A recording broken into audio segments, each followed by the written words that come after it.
Assalamualaikum warahmatullahi wabarakatuh. Perkenalkan, nama saya Novi Kartika Sari dari Prodi Manajemen semester 5 kelas A3. Video yang saya buat kali ini untuk memenuhi ujian akhir semester pada mata kuliah Ekonometrika. Saya dari kelompok 2 yang akan menjelaskan masalah multikolinearitas. Materi pembahasan yang pertama yaitu pengertian multikolinearitas, yang kedua estimasi keberadaan multikolinearitas, yang ketiga konsekuensi praktik multikolinearitas, dan yang keempat yaitu mendeteksi dan solusi. Pengertian multikolinearitas.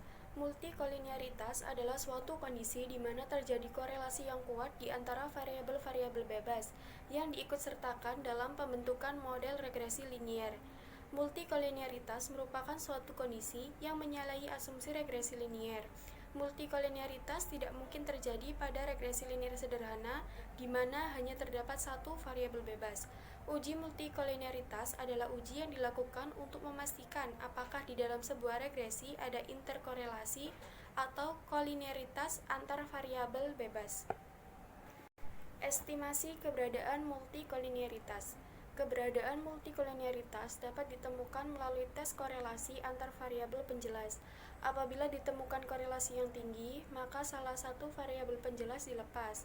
Cara mengetahui estimasi keberadaan multikolinearitas dalam model regresi dapat dilakukan dengan beberapa cara. Yang pertama yaitu melihat kekuatan korelasi antar variabel bebas, di mana jika korelasi antar variabel bebas lebih dari 0,8. Yang kedua, melihat nilai standar error koefisien regresi parsial, di mana jika nilai standar error lebih dari 1. Yang ketiga, melihat rentang confidence interval, di mana jika rentang confidence interval sangat lebar. Yang keempat yaitu melihat nilai condition index dan eigenvalue, di mana jika nilai condition index lebih dari 30 dan nilai eigenvalue kurang dari 0,001. Yang terakhir yaitu melihat nilai tolerance dan variance inflating factor atau VIF, di mana jika nilai tolerance kurang dari 0,1 dan VIF lebih dari 10, tolerance kurang dari 0,2 dan VIF lebih dari 5. Adapun beberapa cara untuk mengatasi adanya multikolinearitas, yakni dengan cara yang pertama, jika jumlah variabel banyak, maka kita dapat melakukan analisis faktor sebelum regresi. Setelah analisis faktor, variabel baru yang terbentuk kita gunakan sebagai variabel di dalam model regresi.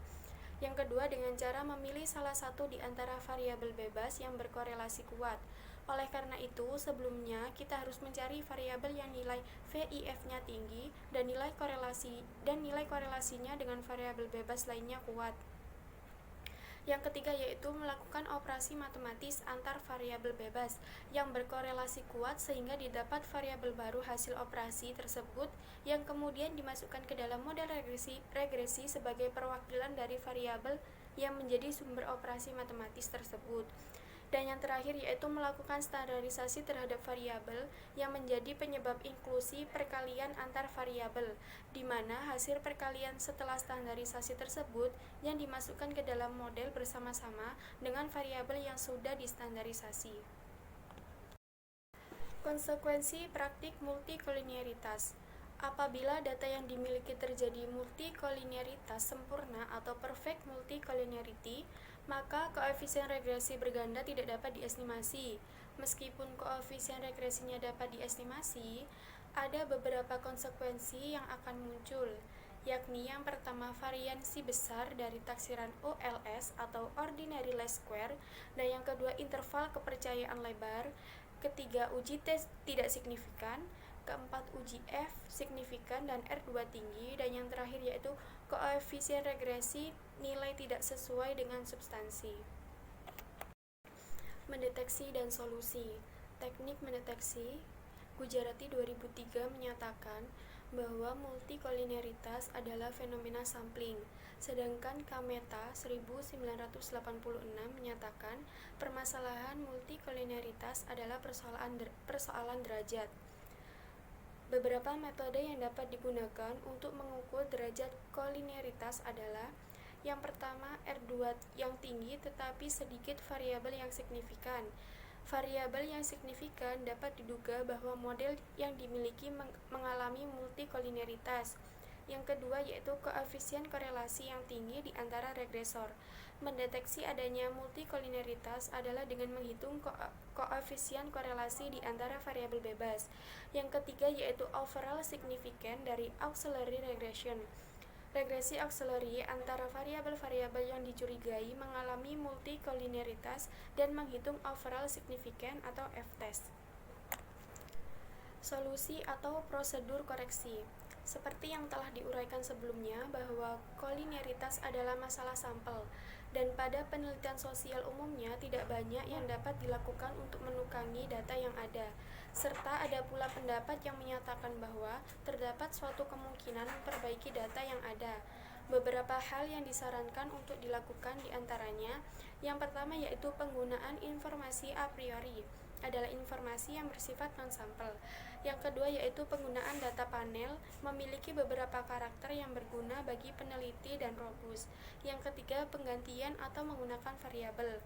Variabel yang dihilangkan tidak berasal dari teori dan bersifat substitusi terhadap variabel lainnya. Yang keempat yaitu transformasi variabel. Yang umum digunakan adalah first difference, ratio transformation seperti pada WLS dan bentuk log. Berikut ini merupakan contoh tabel soal masalah multikolinearitas.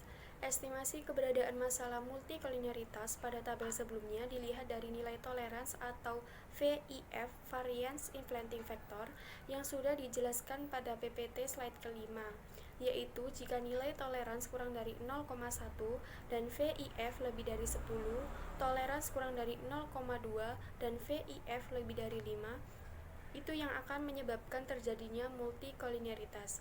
Pada koefisien tabel yang ada di layar saat ini, X1 dan X2-nya mengalami multikolinearitas karena VIF-nya lebih dari 10 dan di sini ditemukan 13,625. Sekian dari saya, apabila ada salah kata, saya mohon maaf. Wassalamualaikum warahmatullahi wabarakatuh.